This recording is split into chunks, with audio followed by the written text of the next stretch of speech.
ब्रह्मा गुरुर्विष्णुः गुरुर्देवो महेश्वरः गुरुः साक्षात् परं ब्रह्म तस्मै श्री गुरवे नमः। व्यासं वसिष्ठनप्तारं शक्तेः पौत्रमकल्मषम् पराशरात्मजं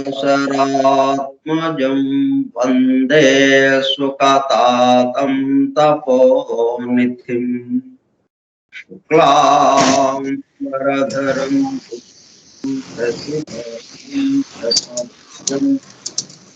सम्मवदनं ध्यायेत् सर्वविघ्नोपशान्तये।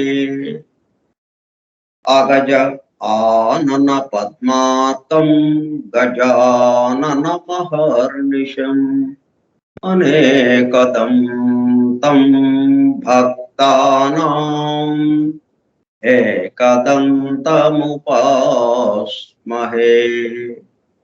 वक्रतुण्ड महाकाय कोटिसूर्यसमप्रभा निर्विघ्नं कुरु मे देवा सर्वकार्येषु सर्वदा। सरस्वती नमस्तुभ्यं वरदे कामरूपिणी विद्यारम्भं करिष्यामि सिद्धिर्भवतु मे सदा। ॐ भूर्भुवः स्वः ॐ तत्सवितुर्वरेण्यं भर्गो देवस्य धीमहि धियो यो नः प्रचोदयात्।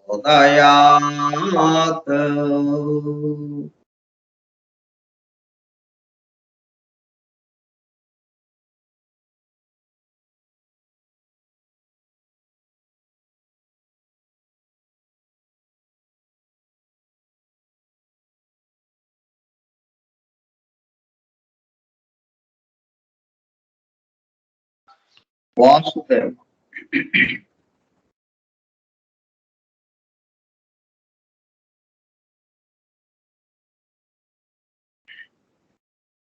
Forum for Truth Seekers, Satyanveshakula Brundam, a textbook of theosophy, దివ్యజ్ఞాన Prabodhini గ్రంథ పఠనము మరియు అధ్యయనము కార్యక్రమం 68వ పాఠము 21/2/2022 సోమవారము సాయంత్రం 4:30 గంటలకు. దివ్యజ్ఞాన ప్రబోధిని స్కైప్ గ్రూప్ లో సుదూర ప్రాంతాలలో ఎవరింట్లో వారు హాయిగా విశ్రాంతి తీసుకుంటూ ఏకకాలంలో ఒకేసారి ఏమి చేస్తున్నాము? వింటున్నాం. ఏమి వింటున్నాము? 1888 సంవత్సరంలో, అనగా దాదాపు 133 సంవత్సరముల క్రితము, the synthesis of science, religion and philosophy, శాస్త్రము, మతము మరియు తాత్వికతల సమన్వయ రూపముగా పరమ గురువులు సమస్త మానవాళి ఆధ్యాత్మిక అభివృద్ధి పరిపూర్ణతల కొరకు మేడం హెలెనా పెట్రోనా బ్లవెట్స్కీ ద్వారా ప్రప్రథమముగా ప్రస్తుత సైంటిఫిక్ యుగంలో భౌతికతలో కూరుకుపోతున్న మానవాళిని భౌతికత నుండి ఆధ్యాత్మికత వైపుకు మరల్చడానికి, అలానే పూర్తిగా ఆధ్యాత్మికత వైపుకు రమ్మని వారి ఉద్దేశ్యము కాదు. అదే సమయంలో భౌతికత ఆధ్యాత్మికతల మధ్య సామరస్యము, సమతూకము, బ్యాలెన్స్ ను నిలపడానికి అందింపబడిన మ్యాగ్నమ్ ఓపస్ 72 అద్భుత దివ్య జ్ఞాన గ్రంథము ద సీక్రెట్ డాక్ట్రైన్ కు గైడ్ బుక్ గా 1912లో, అనగా దాదాపు 108 సంవత్సరముల క్రితము, చార్లెస్ వెబ్స్టర్ లెడ్బీటర్ దివ్య జ్ఞానము గురించి సామాన్య ప్రజానేకమునకు కూడా అర్థమయ్యే పద్ధతిలో రచించిన ఏ టెక్స్ట్ బుక్ ఆఫ్ థియాసఫీ, ఆంగ్ల గ్రంథం థియోసాఫికల్ సొసైటీ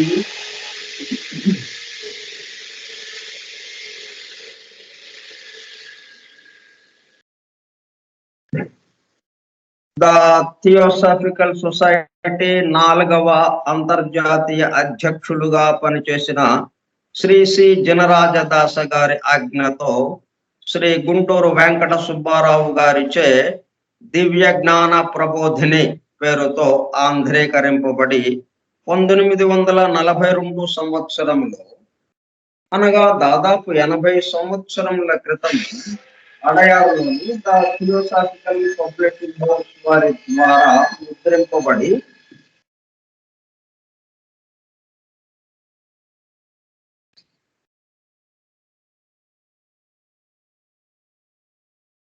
తెలుగు భాష మాట్లాడే ప్రజలకు, మేధావులతో సహా సామాన్య ప్రజానేకము దివ్య జ్ఞానము గురించి అవగాహన, అండర్స్టాండింగ్ చేసుకుని దానిలో తెలిపిన విషయములను తమ నిత్య జీవితంలో ఆచరణలోనికి తెచ్చుకొనుటకు వీలుగా అందుబాటులోనికి వచ్చిన గ్రంథరాజమును ఫోరం ఫర్ ట్రూత్ సీకర్స్, సత్యాన్వేషకుల బృందము ద్వారా నిర్వహింపబడుచున్న గ్రంథ పఠనము మరియు అధ్యయనము కార్యక్రమంలో బూస్టర్ డోసుగా పఠిస్తూ అధ్యయనము చేయుచుండగా, ఆ కార్యక్రమంలో పాల్గొని ఎలా వింటున్నాము?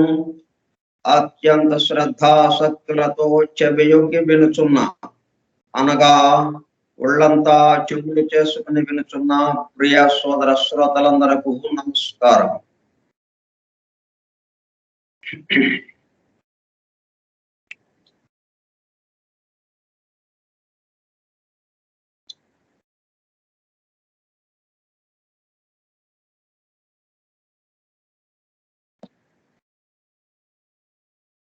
దివ్య జ్ఞాన ప్రబోధిని యోగి లెడ్బెటర్ గారు రాసిన ద టెక్స్ట్ బుక్ ఆఫ్ థియాసఫీకి ఆంధ్రీకరణము గుంటూరు వెంకట సుబ్బారావు చే ఆంధ్రీకరింపబడినది. అడయారు థియోసాఫికల్ పబ్లిషింగ్ హౌస్ వారిచే ప్రచురింపబడినది 1942 సంవత్సరంలో.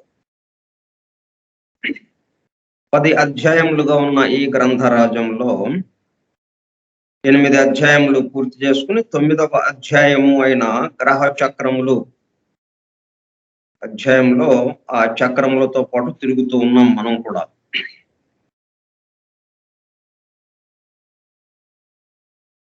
సరే, ఆ గ్రహ చక్రాలతో పాటు తిరగటానికి మరలా మనం 9వ అధ్యాయంలోకి వెళ్ళబోయే ముందు మనకి ఉత్ప్రేరకంగా ఉన్నటువంటి ప్రేరణ కలిగించినటువంటి ప్రారంభ వాక్యము అది చదివి మనం చక్రాల దగ్గరికి వెళదాం. ఆధునిక విజ్ఞానం యొక్క దృష్టి పథము నుండి తప్పిపోయిన తత్వ దర్శనం ఒకటి నేటికి నీ ఉన్నది.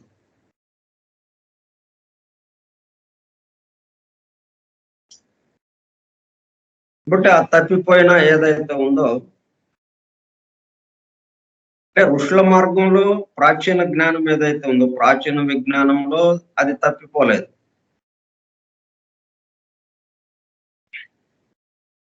అంటే ఋషుల మార్గం, ఋషుల యొక్క దర్శనం, దానిలో అది మనకి తత్వ దర్శనం ఎల్లప్పుడూ మనకి ఆ దర్శనం కలిగిస్తూనే ఉంది. అది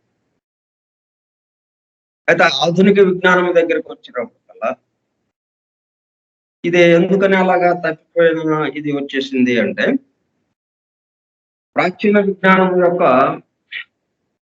తత్వ దర్శనం అంటే వాళ్ళు ఎక్కడి నుంచి వచ్చారు, వాళ్ళది ఎక్కడి నుంచి దర్శించారు, దీన్ని సృష్టికర్త నుండి మూలం నుంచి వాళ్ళు దర్శించుకుంటూ వచ్చారు.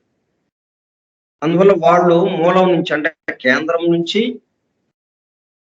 దిగుతూ దిగుతూ మనం భూలోకాన్ని స్థూల జగత్తుకు వచ్చారు. కాబట్టి ఈ స్థూల జగత్ ఎలా ఏర్పడింది అనేది చక్కటి అవగాహన ఉంది వాళ్ళకి. ఎక్కడ పొరపాటు పడటానికి ఏమాత్రం అవకాశం లేకుండా స్పష్టంగా చక్కగా దర్శించారు ప్రారంభం నుంచి. అందుకని వాళ్ళకి ఆ తత్వ దర్శనము తప్పిపోలేదు. తత్వం అదే నేను, అదే నీవు, అదే నీవు అన్నది నిరంతరం అది మరుపుకు రాకుండా జ్ఞాపకంలోనే ఉంచుకునే ఆ మెలకువతో, ఆ ఎరుకతోనే జీవితాన్ని గడుపుతున్నారు వాళ్ళు. కాబట్టి అది ఋషుల మార్గంగా అది తప్పిపోయిన కాకుండా ఎల్లప్పుడూ ఉండేదిగా మనకున్నది. అయితే మనకి సెంట్రిఫ్యూగల్, సెంట్రిపెటల్ 2 ఫోర్సెస్ సృష్టి ప్రారంభం అనగానే 2 ఫోర్సెస్ పనిచేస్తాయి. ఒక ఫోర్సు కేంద్రం నుంచి పరిధి వైపుకి అంటే స్థూలానికి. ఇదిగో ఆ కేంద్రం నుంచి స్థూలానికి ఉన్నటువంటి శక్తి ఏదైతే ఉందో దాని ద్వారా ఋషులు అక్కడి నుంచి దర్శించుకుంటా స్థూలానికి వచ్చారు. ఇప్పుడు స్థూలం నుంచి కేంద్రానికి వెళ్ళేది అంటే పరిధి నుంచి కేంద్రానికి వెళ్ళే కేంద్రం కేసి కేంద్రానికి ఆకర్షింపబడే శక్తి ఒకటి ఉన్నది. దాని ద్వారా అంటే పరిధి నుంచి వెళ్లే మార్గం ఒకటి ఉంది. అది ఈ ఆధునిక విజ్ఞాన శాస్త్రవేత్తలు పరిధి నుంచి కేంద్రానికి వెళ్లే మార్గంగా బయలుదేరారు. అందులో స్థూలం నుంచి పరిశోధిస్తూ ఇది ఎలాగా వచ్చింది అనుకుంటా వెళ్ళేటప్పటికల్లా దీనికి అంతర్లీనంగా ఉన్నటువంటిది ఏదైతే ఉందో మొత్తం సర్వత్రా వ్యాపించి ఉన్నది, ఎల్లప్పుడూ ఉండేది, బ్యాక్గ్రౌండ్గా ఉన్నది, అది గమనికలోకి రావటం కాదు. అది ఎప్పుడు వస్తుంది? కేంద్రానికి చేరితే కానీ రాదు. అది ఋషులకి ఎందుకు వచ్చింది? వాళ్ళు కేంద్రం నుంచి వచ్చారు కాబట్టి. లేకపోతే వాళ్ళకి అందేది కాదు, వాళ్ళు కేంద్రం నుంచి వచ్చారు కాబట్టి వాళ్ళకి మొదట్లోనే అందింది. వీళ్ళు ఇప్పుడు కేంద్రానికి వెళ్ళాలి. మనం ఈ సైంటిస్టులు, ఈ శాస్త్రవేత్తలు క్రమక్రమంగా కేంద్రానికి చేరితే ఇప్పుడు ఆ తత్వం ఏదైతే ఉందో అదే నీవు అక్కడ దొరుకుతుందన్నమాట. మనం శాస్త్రవేత్తల వలె ఇటు ఋషుల మార్గాన్ని మనం అనుసరిస్తున్నాము, ప్లస్ శాస్త్రవేత్తల వలె కొంత భాగం మనకి అందనట్టుగా ఉంది అనుకుంటున్నాం కాబట్టి అది అందేటట్టుగా మనం ఇప్పుడు చేసుకోవడానికి ప్రయత్నం చేస్తున్నాం.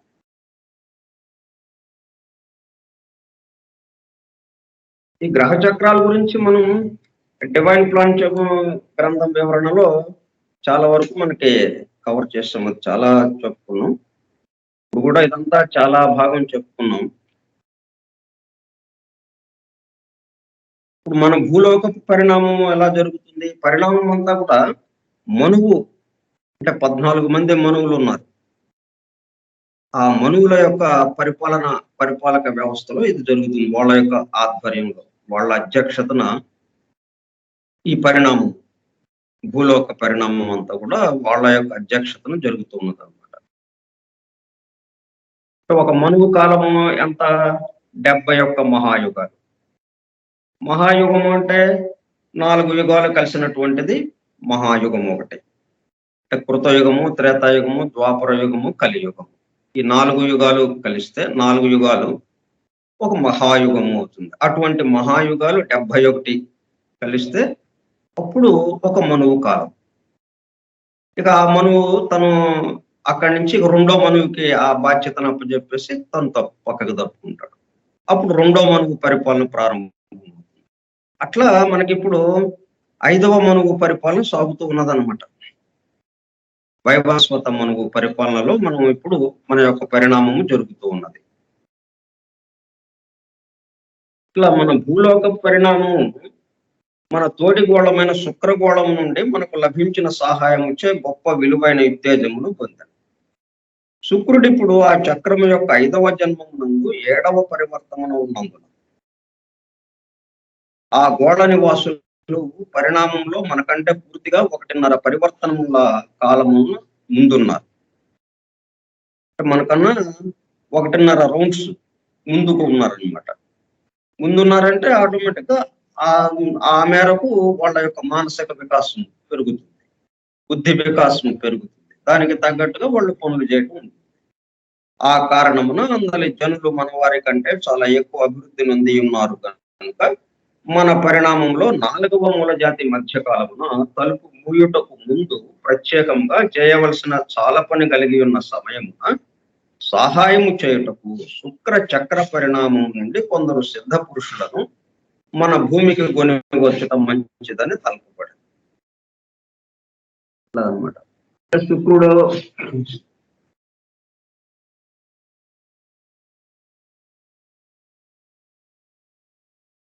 ఆ పరమ పురుషులను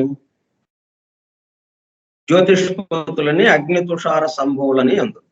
వారు మన పరిణామమునందు అద్భుతమైన మార్పును కలిగించారు. మనకున్నదని మనము గర్వించే తెలివికి వారి ఉనికియే కారణం.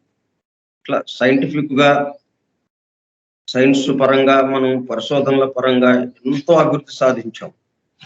ఇటు ఆధ్యాత్మిక పరంగా ఇటు కూడా ఎంతో అభివృద్ధి సాధింపబడుతూ ఉంది. ఇట్లా జమిలిగా ఎటువంటి అభివృద్ధిగా అయినప్పటికీ ఆ మొత్తం అభివృద్ధికి మన యొక్క తెలివితేటలో ఆ వికాసమే కారణం. కాబట్టి దానికి ఎవరు మనకి సహాయం చేశారు? ఇదిగో వీళ్ళ వల్ల అద్భుతమైన మార్పును కలిగించేది. మనకున్నదని మనము గర్వించు తెలివికి వారి ఉనికియే కారణం. ఏలయన సహజ పరిణామ క్రమమున కూడా రానున్న 5వ పరివర్తము తెలివి అభివృద్ధి కావలసిన కాలమై ఉండవలేదు. 5th రౌండ్ లో కానీ మనకి ఇప్పుడే తెలివితేటలు ఉన్నాయో, ఇప్పుడు ఎంతవరకు సైన్స్ మనకి అందుబాటులోకి వచ్చిందో అవన్నీ అప్పుడు వచ్చేవి అందుబాటులోకి. అప్పుడు ఇప్పుడున్న తెలివితేటలు అప్పుడు ఉండేవి 5th రౌండ్ లో. మనం ఇప్పుడు 4th రౌండ్ లో ఉన్నాం కదా. కానీ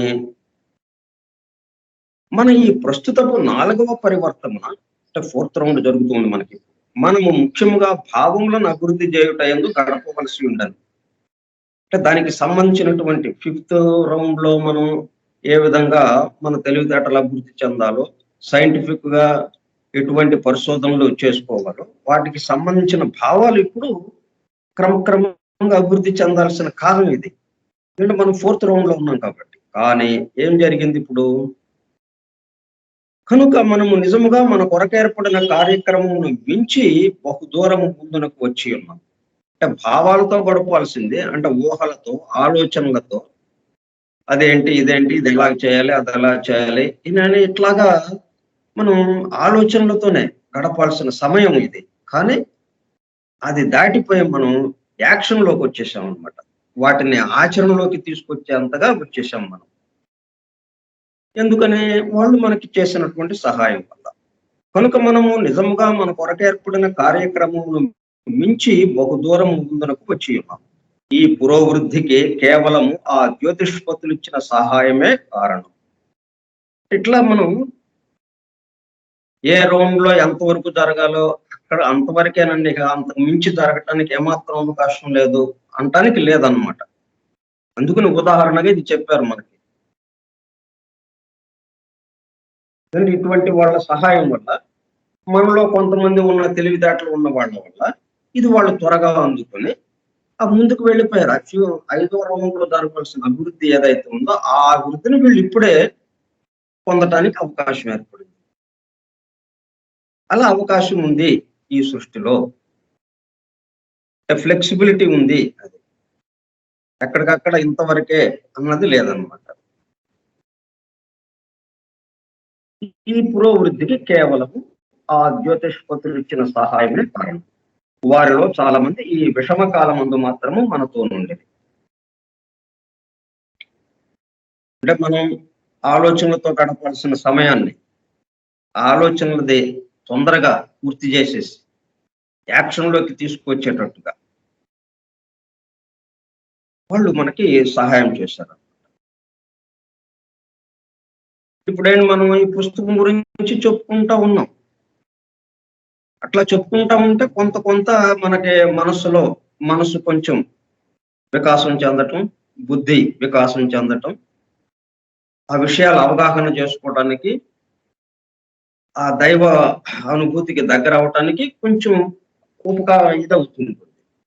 ఇది చాలా స్లోగా జరుగుతున్న కార్యక్రమం. ఎప్పటి నుంచో చెప్పుకుంటూ వస్తున్నాం ఇలాగా. ఇది 68వ పాఠం.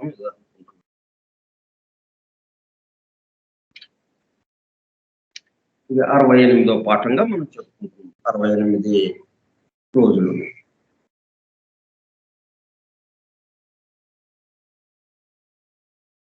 ఇప్పుడు ఏంటంటే మనం ఇట్లాగా చెప్పుకుంటూ పోవటం కాకుండా దీన్ని మనం ఆచరణలోనికి తెచ్చుకునేటట్టుగా ఇక్కడే అంటే ఇట్లాగా చెప్పుకుంటూ వెళ్తే ఏమవుతుంది, ఇంకా రాబోయే కొన్ని సంవత్సరాల తర్వాత గానీ ఇది మనకి అందుబాటులోకి రాదు. అంటే ఆలోచన మధించి ఇదన్నమాట విషయం. దీని ప్రకారం ఇది ఇలాగా చేయాలన్నమాట అని అప్పుడు ఒక నిర్ణయానికి వచ్చి ఆ విధంగా చేయడం ప్రారంభిస్తాం. ఎప్పుడుకో. అట్లా కాకుండా ఇప్పుడు వీళ్ళు సహాయం చేయటానికి సిద్ధంగా ఉన్నారు మనకి. ఈ విధంగా ఎవరైతే అధ్యయనం చేస్తుంటారో, ఈ విషయాల పట్ల, ఈ సంగతుల పట్ల ఎవరైతే ఉత్సుకతతో, ఉత్సాహంతో, శ్రద్ధతో వింటూ ఉంటారో, దాన్ని ఆచరణలోకి తేవడానికి ప్రయత్నం చేస్తుంటారో, వాళ్ళకి సహాయం చేయడానికి, వాళ్ళ మనస్సుని వికసింపజేయడానికి వాళ్ళు సిద్ధంగా ఉన్నారనమాట. ఇప్పుడు వాళ్ళ యొక్క సహాయంతో మనం ఏం చేస్తున్నాం అంటే, ఇప్పుడు ఎప్పుడుదో రావాల్సిన దాన్ని ఇప్పుడే మనం అది పొందేటట్టుగా మనం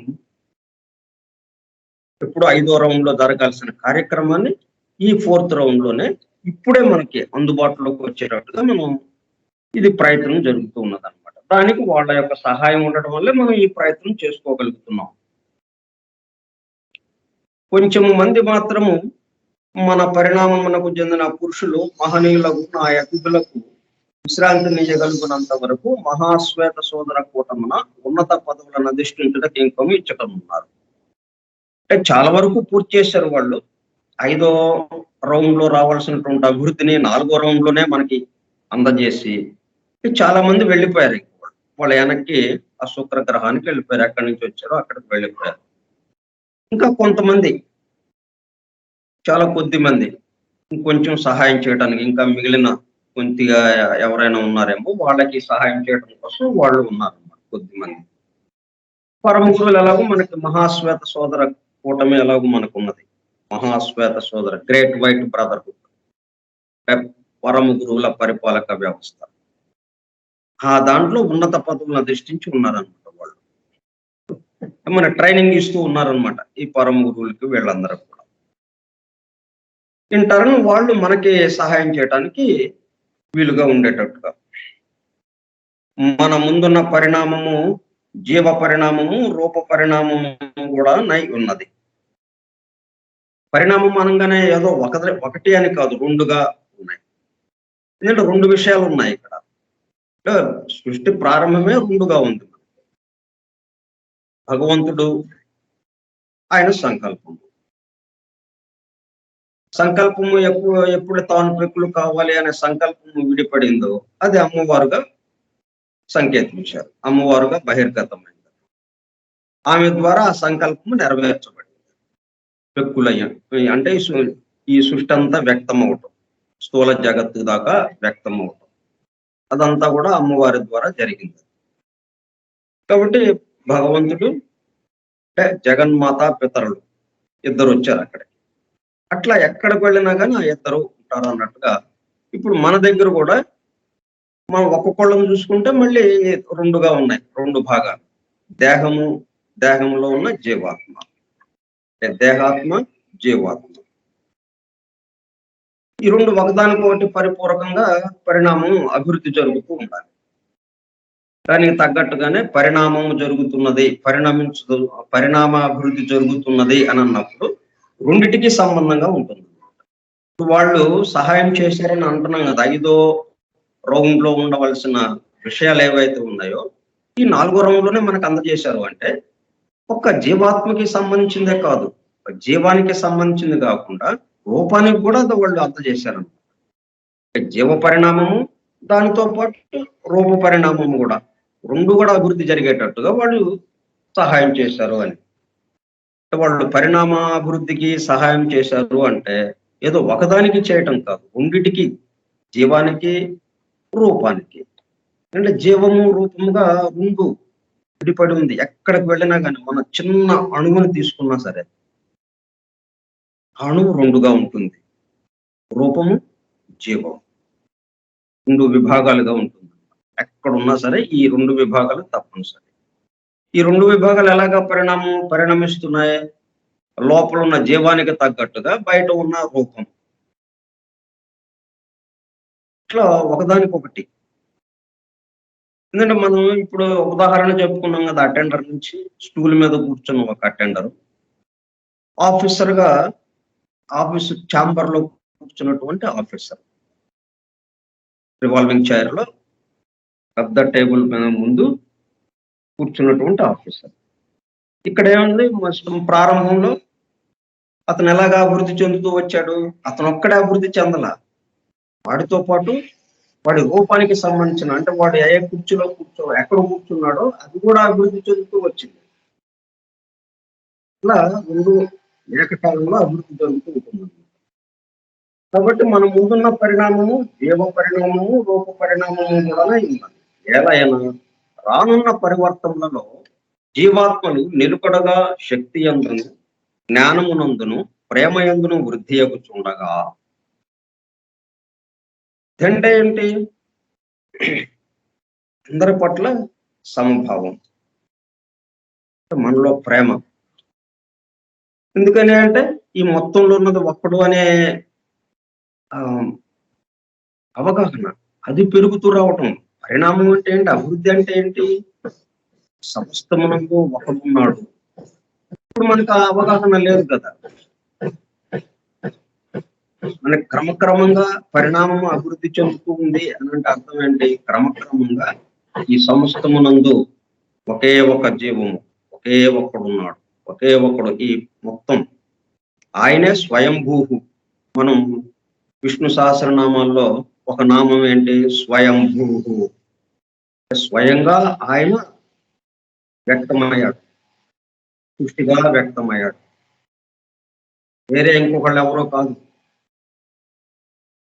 అమ్మవారి ద్వారా ఆయన వ్యక్తమయ్యాడు, ఆయనే వ్యక్తమైంది.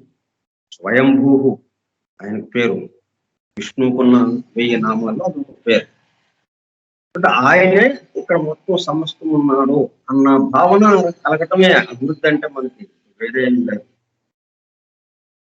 శక్తి యందును, జ్ఞానమునందును, ప్రేమ యందును వృద్ధి అగుతుండగా వారి పార్థివ శరీరంలో కూడా ఇదివరకెన్నడూను పొందని సౌందర్యము, పరిపూర్ణతను పొందును.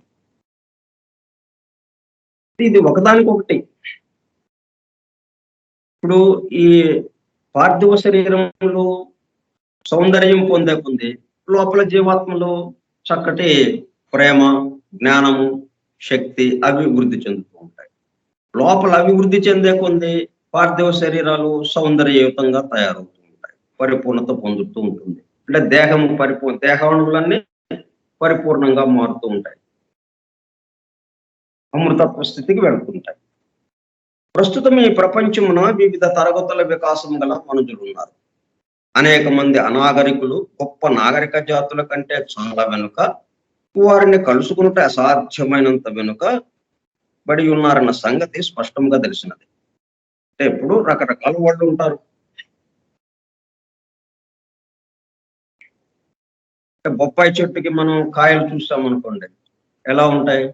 చిన్న పిందె, ఇంకొంచెం పెద్ద కాయ, ఇంకొంచెం పెద్దది, ఇట్లా రకరకాల సైజుల్లో. చివరికి పండిన పండు.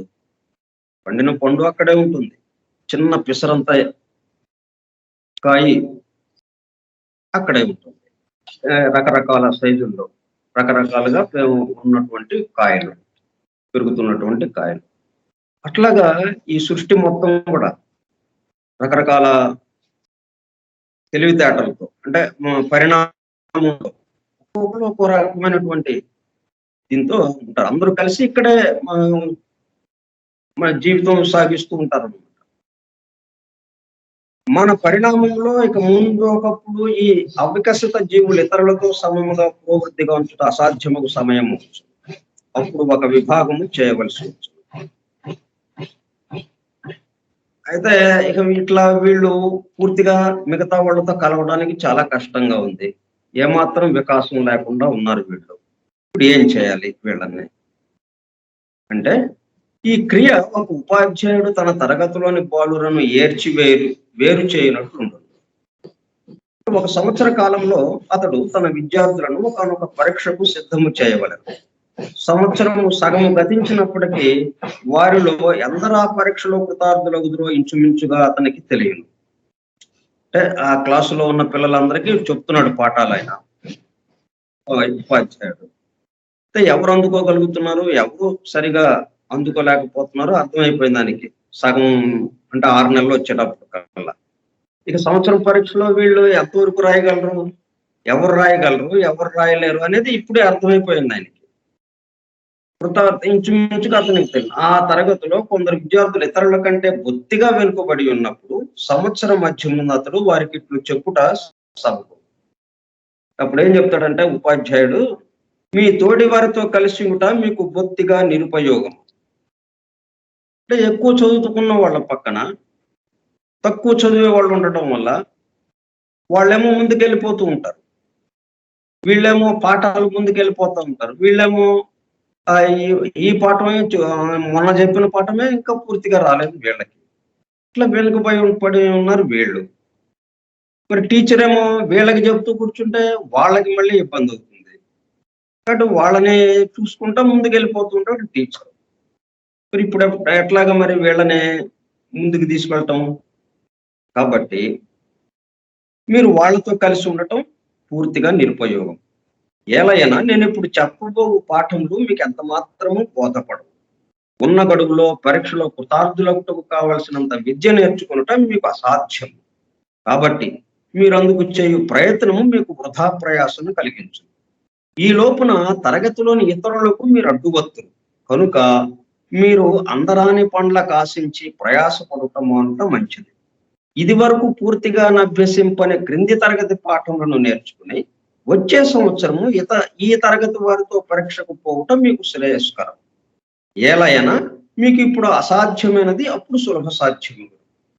వీళ్ళు ఇక్కడ తమాషా చూడండి. ఇప్పుడు మనం ఒక చోట వెనుకబడి ఉన్నామంటే అర్థం ఏంటి? ఆ వెనక అంతకుముందుదే మనం సరిగా రాకుండా దాన్ని దాటి వచ్చేసి కింద మనకి పాఠాలు ఎట్లాగా ఉంటాయి? లెక్కలు తీసుకుందాం. 1వ తరగతి నుంచి లెక్కలు ఎలాగో చెప్తారు? క్రమక్రమంగా మనకు అర్థమయ్యేటట్టుగా, స్టెప్ బై స్టెప్. 10వ తరగతికి వచ్చేటప్పటికల్లా ఒక చక్కటి అవగాహనకు వచ్చేటట్టుగా ఆ లెక్కలు ఉంటాయి. కానీ మనకి ఈ 5వ తరగతిలోనో 6వ తరగతిలోనో మనం సరిగా అర్థం కాలం. మనకి అర్థం కాకపోతే 7వ తరగతిలో పోయింది. ఎందుకంటే కంటిన్యూషన్. క్రితం తరగతిలో ఎంతవరకు పాఠం చెప్పారో, ఎంతవరకు ఆ లెక్కలు పూర్తయినాయో అక్కడి నుంచి మొదలెడతారు తర్వాత తరగతులు. కాబట్టి అక్కడ వెనుకబడి ఉన్నామా, ఇక ఇక్కడ మనకి అర్థం కాదు, పూర్తిగా దీనికి దూరం అయిపోతుంది. ఇట్లాగా ఇప్పుడు ఈ విద్యార్థులు ఇలాగా దూరం అయిపోయారన్నమాట. అంటే క్రితందే మనం సరిగా అర్థం చేసుకోకుండా ఎట్లా ఒకట్లా పాస్ అయ్యాం అనిపించుకుని ఈ తరగతిలోకి వచ్చాం, తర్వాత తరగతిలోకి. దాంతో ఇంకా దీన్ని అందుకోలేకపోతున్నాం. కాబట్టి మనం చేయాల్సింది ఏంటంటే క్రితం తరగతిది అది కొంచెం ముందు బాగా నేర్చుకుని అప్పుడు ఈ తరగతిలోకి వస్తే అప్పుడు ఈ తరగతిలో వాళ్ళతో పాటు మనం ముందుకు వెళ్ళడానికి వీలవుతుంది అని వాళ్ళకి ఉపాధ్యాయుడు చెప్పాడు. ఆ పద్ధతిలో ఉంటుంది. మనకి పరిణామంలో కొంతమంది బాగా వెనుకబడి ఉంటారు, కొంతమంది ముందుకు వెళ్ళిపోతూ ఉన్నారు. కాబట్టి వీళ్ళతో పాటు కలిసి వెళితే చాలా ఇబ్బంది అవుతుంది. అందుకని మీరు ఇక్కడ ఆగి మీరు మీ పరిణామాన్ని దీనికి తగ్గట్టుగా ముందు రెడీ అయితే మీరు అప్పుడు ఈ వీళ్ళతో పాటు ముందుకు వెళ్ళటానికి వీలవుతుంది అని చెప్పి మనకి ఆ తరగతిలో వాళ్ళకి ఎలాగైతే చెప్పాడు ఉపాధ్యాయుడు అట్లాగా మనకి ఈ పరివర్తనలో ఈ రౌండ్ లో ఉన్న మనం కొంతమంది ఆగాల్సిన అవసరం ఏర్పడుతుంది అనమాట. అంటే ఇక వెళ్ళిపోతుంది కదా బండి అని ఆ బండితో పాటు వెళ్తే ఉపయోగం లేదు. అలా కాకుండా ఇది వరకు పూర్తిగా అభ్యసింపని క్రింది తరగతి పాఠములను నేర్చుకునే వచ్చే సంవత్సరము ఈ తరగతి వారితో పరీక్షకు పోవుట మీకు శ్రేయస్కరం. ఏలైనా మీకు ఇప్పుడు అసాధ్యమైనది అప్పుడు సులభ సాధ్యము. అంటే కింద తరగతి పాఠాలు అర్థం కాకపోవటమే కదా, ఆ లెక్కలు కనుక అర్థమై ఉంటే దాని తర్వాత డెవలప్ చేసినటువంటి లెక్కలు ఈ తరగతిలో ఉన్నాయి, ప్రస్తుతం ఉన్న తరగతి ఇవి తేలిగ్గా అర్థమయ్యేది. ఆ కాన్సెప్టే అర్థం కాకపోవటాన ఇంకా దీంట్లో కొత్త కాన్సెప్ట్ వచ్చింది, ఇంకా ఇది అసలు అర్థం కాకుండా పోయింది. కాబట్టి ముందు ఆ కాన్సెప్ట్ అర్థం చేసుకుని రండి అని వాళ్ళకి చెప్పారు. సరిగా ఇదే ప్రకారము మన భవిష్యత్తు పరిణామమునందు ఒకానొక వ్యవస్థ యందు బొత్తిగా వెనుకబడిన జీవులకు చెప్పబడు. వారి సంవత్సరపు తరగతి వదలై మరుచటి సంవత్సరపు తరగతితో కలిసి వచ్చేది. ఇంతకు కొంచెం ముందు చెప్పిన ఆకల్పాంత శిక్షయన ఇది. ఈ విధముగా ఈ తరగతిని విడిచిపోవారు 5 2 పాళ్ళు. వారు తక్కిన 3 పాళ్ల జనులను తన ఎదుటనున్న అద్భుత గతులను పొందనెక్కువ తీవ్రగతిని ముందుకే కూడా విడిచిపెట్టుదు. ఈ విధంగా అందరూ సమంగా ఒకేసారిగా వెళ్ళిపోవటం కాకుండా 2 పాళ్ళు ముందుకెళ్ళిపోతారు, 3 పాళ్ళు మిగిలిపోతారు. ఇక్కడ అట్లా జరుగుతుంటుందండి. వాళ్ళు మళ్ళీ కొంచెం వీళ్ళని చూసి అరే వీళ్ళు వెళ్ళిపోయారు, ఎట్లా వెళ్ళిపోయారు వీళ్ళు ముందుకి, కొంచెం కష్టపడ్డారు కాబట్టి మనం కూడా కష్టపడదాం. ముందు మనం ఎక్కడ మనం తేడా పడ్డామో చూసుకుని ఆ వెనకటి తరగతి పాఠాలు ముందు చదువుకుని ఇప్పుడు ఈ తరగతి దాంతో పాటు రాబోయే వాళ్ళు వస్తారు కదా తెలివి గల వాళ్ళు ఈ తరగతిలోకి, వాళ్ళతో పాటు మనం వెళ్ళిపోతాం అన్నట్టుగా. అంటే 1 సంవత్సరం ఆలస్యం అవుతుంది అనమాట వాళ్ళకి. అలా జరుగుతూ ఉంటుంది అనేది ఒకటి. ఇట్లాగా రకరకాలుగా ఉంటుంది. ఏదేమైనప్పటికీ మనం మనం చేసిన పనులకి తగ్గట్టుగా అంటే మన యొక్క ప్రయత్నానికి తగ్గట్టుగా మనం ముందుకెళ్ళటం లేకపోతే అక్కడ ఆగిపోవటం, సహాయం మాత్రం అందుతూ ఉంటుంది మనకి. ఉపాధ్యాయుడు అందరికీ చెప్తుంటాడు కదా, క్లాసులో 40 మంది స్టూడెంట్స్ ఉన్నారు, 50 మంది స్టూడెంట్స్, 50 మందికి చెప్తాడు కానీ ఒక 10 మంది మీరు అటే పిల్లండి వినమాకండి, మీరు ఈ 40 మందికి నేను చెప్తానని అంట కదా ఆయన. 50 మందికి చెప్తుంటాడు కానీ అందుకునే వాళ్ళు రెండు పాళ్ళు ఉంటారు, అంటే 20 మంది. మిగతా 30 మంది సరిగా అందుకోలేకపోతున్నారు. ఎందుకని అందుకోలేకపోతున్నారంటే ఇదిగో కింద తరగతివి అందుకోలేకపోతాను, అందుకోకుండా ముందుకు వచ్చేసారు వాళ్ళు. ఎక్కడో ఒకటి అందుకోకుండా దానికి తగ్గ అభివృద్ధి చెందకుండా ముందుకు అడుగులు వేసుకుంటా వచ్చేసారు అనమాట. దాంతో ఇక్కడ బ్రేక్ పడింది ఈ క్లాసు. అట్లాగే మనం ఈ పరివర్తనలో ఇక ముందుకు వెళ్ళడానికి అవకాశం లేని విధంగా ఆగిపోవాల్సి వచ్చింది. అట్లా కొంతమంది పట్ల అలాగా జరుగుతూ ఉంటుంది. వాళ్ళు మళ్ళీ అభివృద్ధి చెంది మిగతా వాళ్ళతో పాటు మళ్ళీ నెక్స్ట్ రౌండ్ లోకి మళ్ళీ మనతో పాటు కలుస్తూ ఉంటారు. ఇప్పటికీ గ్రహ చక్రాల గురించి కొంత అవగాహన మనం ఏర్పాటు చేసుకున్నాం. అంటే పరిణామము ఈ పరిణామము ఎలాగ జరుగుతుంది ఇవన్నీ కూడా వివరంగా చెప్పుకున్నాం. ఇప్పుడు మనం ఏం చేసాము, ఉన్న విషయాన్ని మన ముందుంచడం జరిగింది. ఈ విధంగా జరుగుతూ ఉన్నది. ఇలా జరుగుతూ ఉంటే దీంట్లో మనం ఏం చేయగలం ముందుకు వెళ్ళడానికి అన్నది మనం ఆలోచించడానికి అవకాశం. అంటే ఫ్లెక్సిబిలిటీ, వెనక్కి వెళ్ళేది ఉంది. మళ్ళీ మనం సరిగా చేయలేకపోతే వెనక్కి వెళ్ళాల్సిన ఇది వస్తూ ఉంది. ముందుకి బాగా కష్టపడితే ముందుకి ఎప్పుడో నెక్స్ట్ రౌండ్ లో జరగాల్సిన అభివృద్ధి ఇప్పుడే జరుగుతూ ఉంది మనకి. అట్లాగూ ఉంది, ఇలాగూ ఉంది. కాబట్టి మనం అభివృద్ధి పథంలోకి వెళ్ళాలి, ముందుకు వెళ్ళాలి అంటే కొంచెం కష్టపడాలి. కొంచెం కష్టం అంటే ఈ అమరిక తెలుసుకోవటం, అంతకంటే ఏం లేదు. ఏం చేస్తావు కష్టం? నువ్వు చేసే పని నువ్వు చేస్తూనే ఉంటావు. అందరం ఎవరి పని వాళ్ళు చేస్తున్నాం కదా, పని చేయకుండా ఎవ్వలేడు కదా. ఇంకా ఏం చేస్తాం? అయితే ఆ పని అవగాహన లేకుండా చేయడం వల్ల తక్కువ ఇదిగా జరుగుతుంది, తక్కువ శక్తితో అన్నట్టుగా. ఆ పనినే అవగాహనతో చేస్తే ఎక్కువ శక్తితో జరిగినట్టు అవుతుంది. అంతే తేడా. సో అవగాహన ఇక్కడ అవసరం, అండర్స్టాండింగ్. దేని గురించి అవగాహన? ఈ అమరిక గురించి, సృష్టి యొక్క అమరిక కూర్పు. ఇది మనకి ఈ 9 పాఠాల్లో, ఈ 9 అధ్యాయాల్లో మనకి అందజేసింది ఏంటన్నమాట. ఈ ఏర్పాటు ఇలాగ ఉంది. ప్రారంభం నుంచి అసలు ఏమీ లేని శూన్యంలో నుంచి ఇదంతా ఈ స్థూల జగత్తు, అనేకత్వం, భిన్నత్వం ఉన్నటువంటి జగత్తు ఆవిర్భవించింది. ఇలాగా వ్యక్తమైంది. ఎట్లాగా వ్యక్తమైంది? ఇంత అనేకత్వంలో వేరువేరుగా ఎవరికి వాళ్ళు సంబంధం లేకుండా ఉన్నారు. ఈ మొత్తం ఒకటి నుంచి వచ్చిందా, ఎలాగ వచ్చింది? ఆ వివరాలన్నీ మనకి చక్కగా అందజేశారు. చేస్తే మనకి తెలిసిందేంటి? ఒకడే స్వయంభూ, తనే నీరు మంచుగడ్డ కట్టినట్టుగా తనే సృష్టిగా వ్యక్తమయ్యాడు. అది ఉన్నది ఒకటే. అనేకత్వం మనకు అనిపిస్తున్నప్పటికీ చపాతీ ముద్ద ఒకటే ఉంటుంది. చపాతీ చేయడానికి ముందు పిండి, గోధుమ పిండితో ఉన్నటువంటి ముద్ద ఒక్క ముద్దే ఉంది. దాంట్లో నుంచి 100 చపాతీలు వచ్చినాయి. అట్లా ఒకటి నుంచి ఇన్ని సృష్టి జీవులు వచ్చారు. సమస్త సృష్టి ఈ విధంగా ఆవిర్భవించింది. కాబట్టి దీని గురించి మనకేంటి, దొరికిన తత్వదర్శనం, అనుభూతి చెందిన తత్వదర్శనం అనేది రావాలి కదా మనకి ఆన్సర్. ఎందుకంటే ఆధునిక విజ్ఞానానికి తప్పిపోయింది, కానీ మనకి దొరికింది అనాలి మనం. అయితే ఎట్లాగా?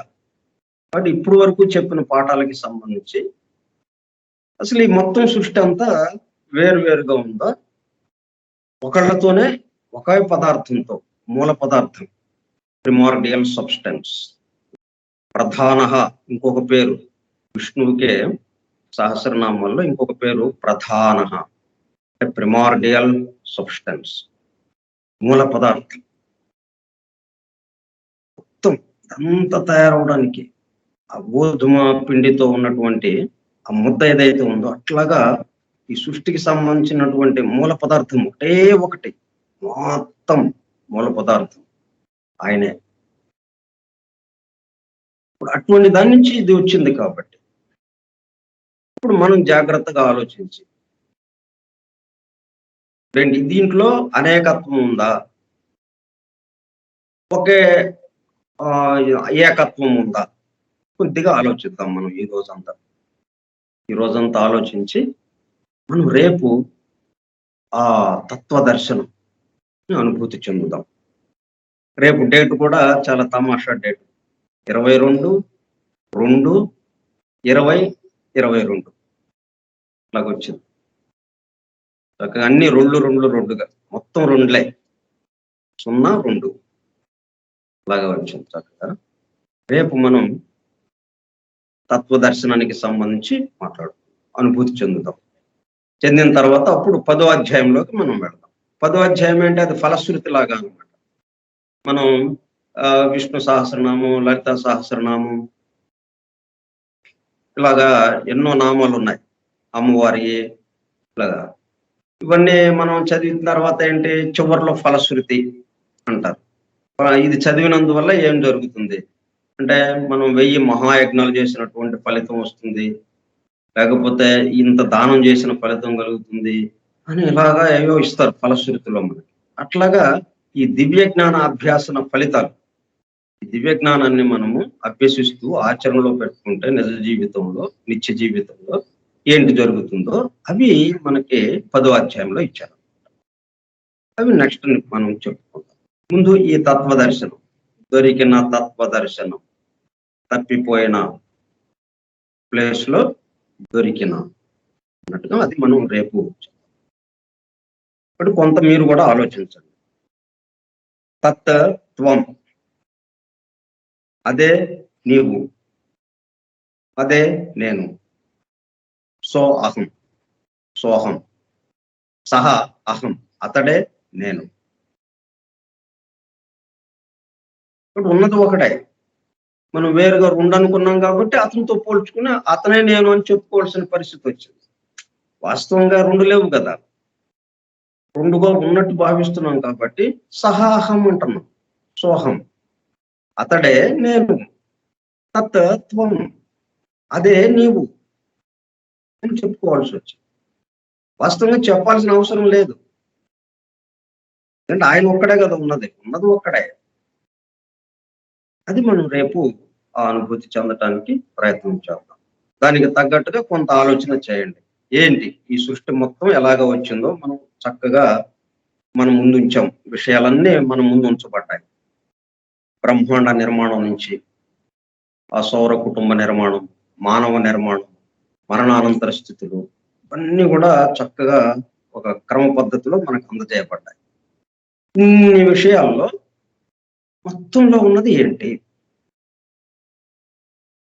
కాబట్టి మనం భగవంతుడికి మనకి సంబంధం ఉందా లేదా, సంబంధం ఉంటే ఎటువంటి సంబంధం, ఈ విధంగా మనం కొద్దిగా ఆలోచన చేసి మనం మిగతాది రేపు అనుభూతి చెందడానికి ప్రయత్నం చేద్దాం. ఆ దైవానుభూతి, తత్వదర్శనం చేద్దాం. స్వస్తి ప్రజాభ్యః పరిపాలయంతాం న్యాయేణ మార్గేణ మహిం మహిషాః గో బ్రాహ్మణేభ్యః శుభమస్తు నిత్యం. లోకాః సమస్తాః సుఖినో భవంతు. లోకాః సమస్తాః సుఖినో భవంతు. లోకాః సమస్తాః సుఖినో భవంతు. ఓం శాంతి శాంతి శాంతి.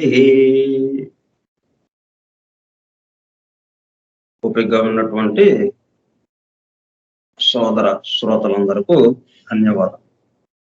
ఇప్పుడు మనకి